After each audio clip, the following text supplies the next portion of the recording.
Well, hey guys, good morning. Today we are going to see if we can accomplish a brake system service on the Spyder.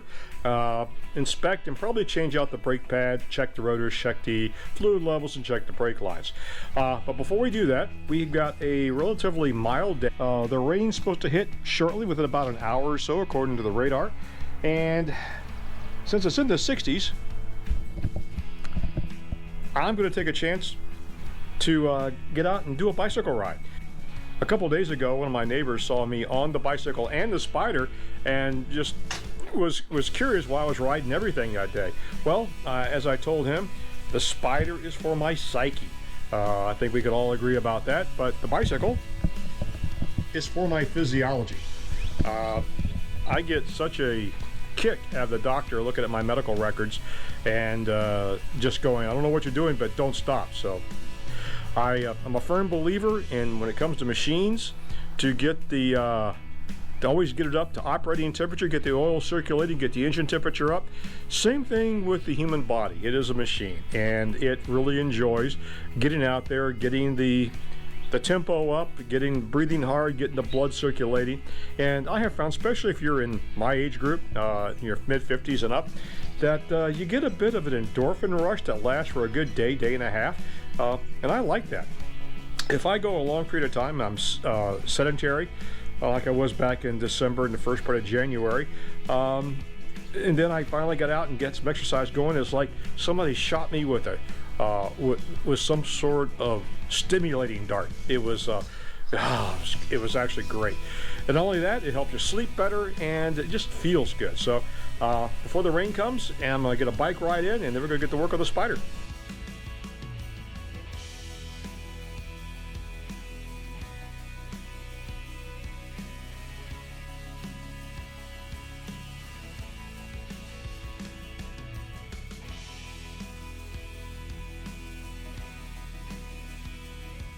Before you get started, ensure you have the proper replacement brake pads.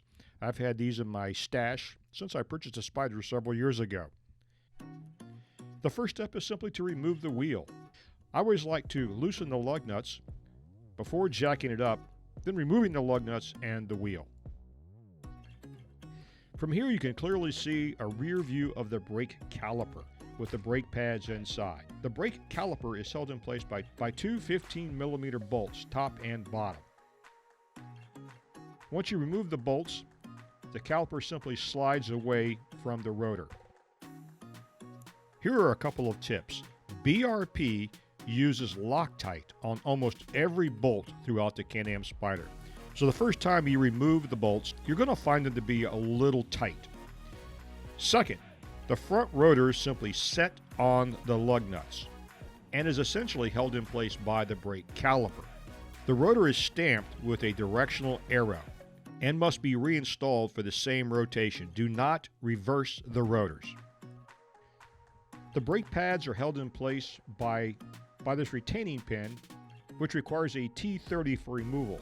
Before you remove the screw, ensure you've removed the safety clip, which is a very small. The brake pads also use a leaf spring to hold the pads in place. It's pretty straightforward.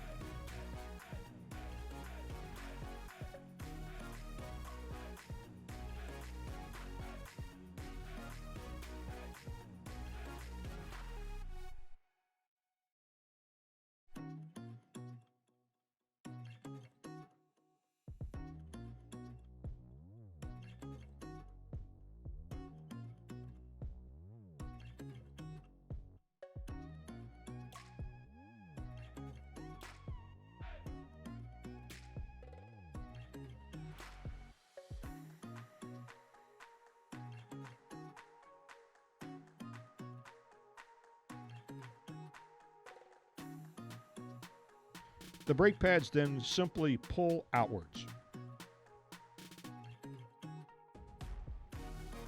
Here's another little tip. I found that I was fresh out of spray brake cleaner. But last winter, I purchased a bunch of spray windshield de-icing fluid as stocking stuffer with a bunch left over. Looking at the ingredients, it's pure alcohol under pressure, which makes a great cleaning fluid. I'm not sure how the alcohol would affect rubber or plastic, so I stick to only cleaning metal parts. At under $2 per can, it was a lot cheaper than brake cleaner, and pretty effective. Installing the brake pads was a pretty straightforward process. I first had to press the brake piston back into the caliper so it would fit properly when reinstalled over the rotor.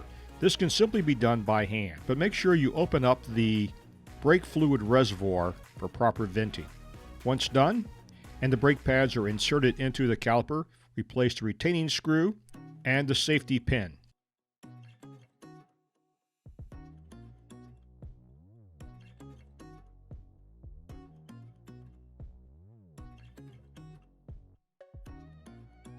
Then, after ensuring the brake rotor was placed back on the wheel in the proper orientation, I placed the caliper back onto the wheel assembly, then reinserted the bolts and torqued them down to 50 foot-pounds, per the service manual instructions. Then I reinstalled the wheel and repeated the process for the left side. So how long did it take me to do this? The right side took a lot more time because I was photographing and videotaping each step. The left side took only 30 minutes, and that's from the time I put the jack under the wheel until the time I jacked it back down. I then ensured the wheel lugs were torqued down to book specifications.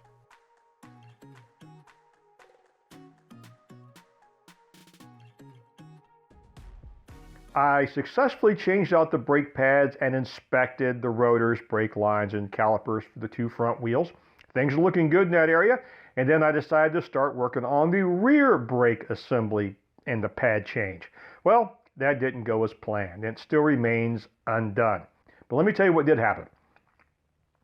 After realizing I had to be a contortionist to actually get to the brake caliper, I did find out it was much easier to remove the muffler. Muffler comes off with just 2 bolts, relatively easy access. Just soak them down really good with some penetrating oil, let it sit for a couple of hours. The bolts come off pretty easily. Then you're able to get to the brake caliper. Pulling the brake caliper wasn't too much of a problem. You had to release the park brake assembly first, and there's a procedure for that, which I'm going to detail later when I ever actually get to the rear brake assembly. Got the pads out and realized I needed to press the piston in the caliper back into the caliper. The only problem is you just can't press it in like you do your car or the 2 front wheels because of the way the parking brake is configured. I did some online research, and you actually have to turn the caliper, and you should be able to do this with a pair of needle nose pliers or a special tool that you can rent from your auto parts store. The only problem is the direction that you turned it, there was conflicting. Do I turn it clockwise? Do I turn it counterclockwise? If you turn it the wrong way, you could do some serious damage. Well, I did find one video on YouTube where a gentleman turned it clockwise, so I tried that.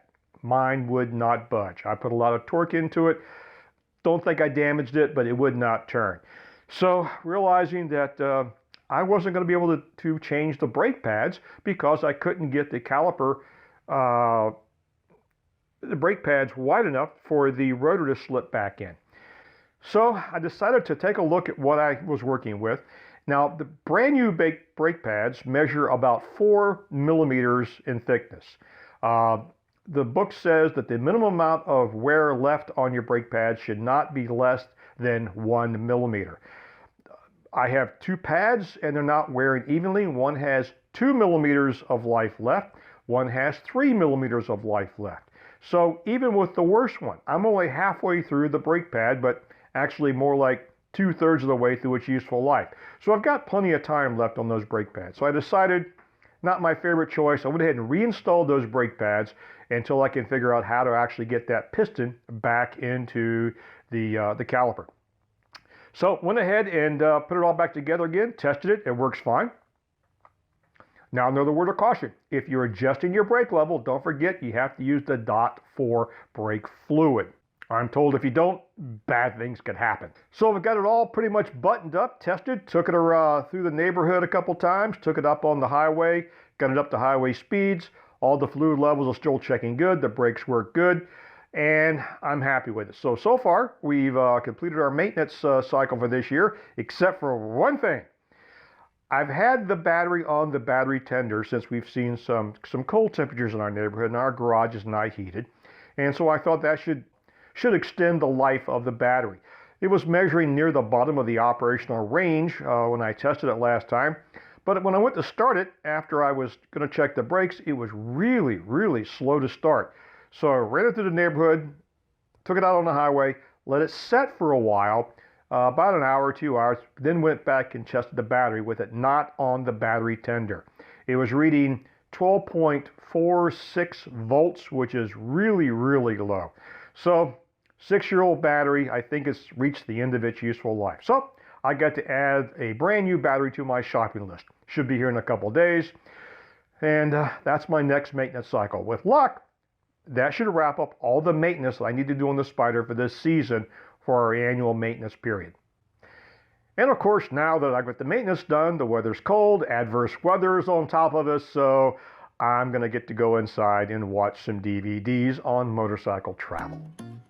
So anyway, guys, thanks for watching. Hopefully the next one will be actually outside, enjoying the weather, whether it be cold or warm, because you never know around here, and we'll be on the Spyder. So till next time, you all take care. Thanks for watching.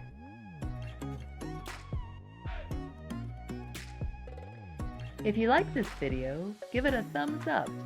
If you don't like it, give it a thumbs down. And don't forget to subscribe. Feel free to leave a comment below.